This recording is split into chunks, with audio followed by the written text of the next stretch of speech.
बड़ी खबर के साथ शुरुआत कर रहा हूं। शाहजहां शेख पर इस वक्त की जो बड़ी खबर आ रही है वो आपको बता रहा हूं। शाहजहां शेख पर टीएमसी की तरफ से बड़ी कार्रवाई की गई है। शाहजहां शेख को 6 वर्ष के लिए टीएमसी से निलंबित कर दिया गया है। तो अभी तक लगातार जिस तरह से शाहजहां शेख को लेकर ममता दीदी और उनकी पार्टी सियासी बयानबाजियों के बीच में लगातार उलझती जा रही थी और जवाब देना मुश्किल हो रहा था, उस बीच में उठाया गया ये कदम।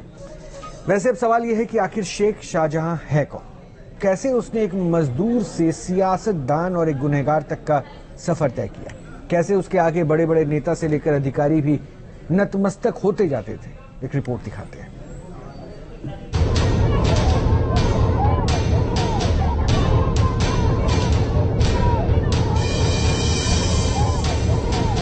पश्चिम बंगाल के संदेश खाली का शाहजहां शेख, जिसके आतंक और अत्याचार से बंगाल की सड़कों से लेकर सियासत तक हड़कंप मचा हुआ है। आपको बता दें कि उत्तरी 24 परगना के संदेश खाली ब्लॉक में टीएमसी के इस नेता के ऊपर ईडी की टीम पर हमला करने के अलावा महिलाओं से बलात्कार, मनी लॉन्ड्रिंग और राशन घोटाले के आरोप शामिल हैं। कोलकाता से 76 किलोमीटर दूर है संदेश खाली, जहां शाहजहां शेख ने लोकल लेवल पर अपने अपराधों से ऐसा दबदबा बना रखा था कि उसकी सच्चाई इस साल की शुरुआत में 5 जनवरी से पहले कभी नहीं आई। उस दिन राशन घोटाले से संबंधित एक तलाशी अभियान के दौरान ईडी की टीम शाहजहां शेख के ठिकाने पर पहुंची और अचानक ही ईडी की टीम पर भीषण हमला हो गया, जिस हमले में कई ईडी अधिकारी घायल हुए थे।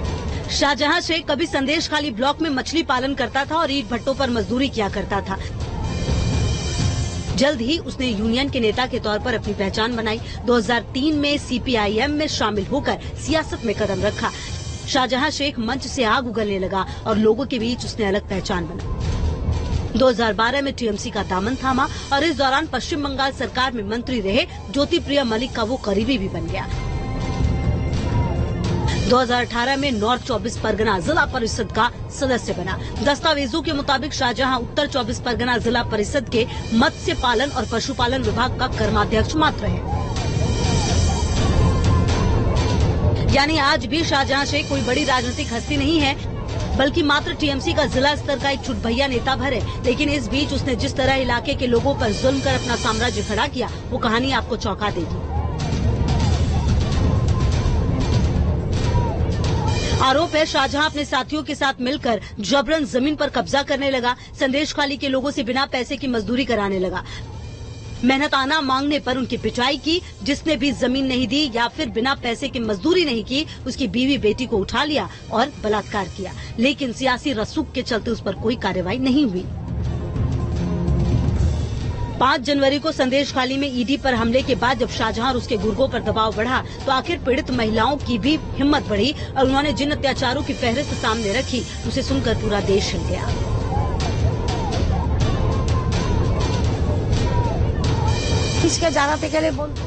अगर घर वाले पुलिस के पास जाते तो पुलिस साफ तौर पर कहती थी कि आप शिबू हाजरा के पास जाइए, शाहजहां शेख के पास जाइए या फिर उत्तम सरदार के पास जाइए, वही समस्या का समाधान करेंगे।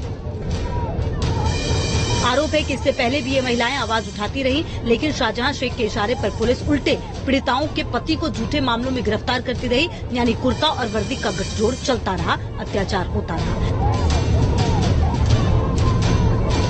एक चुटभैया नेता शाहजहां शेख का सियासी रसूख बढ़ा तो उसने मछली पालन का कारोबार बढ़ाया, लेकिन आरोप है कि इसके साथ वो जमीनों पर कब्जा करके भी अपनी ताकत बढ़ाने लगा।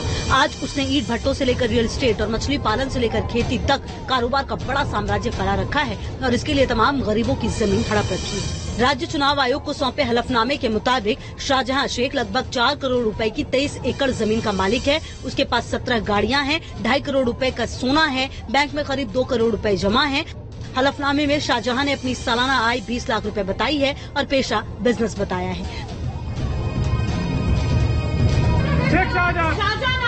55 दिनों बाद शाहजहां शेख गिरफ्तार हो चुका है, लेकिन अभी उसके गुनाहों का हिसाब होना बाकी है।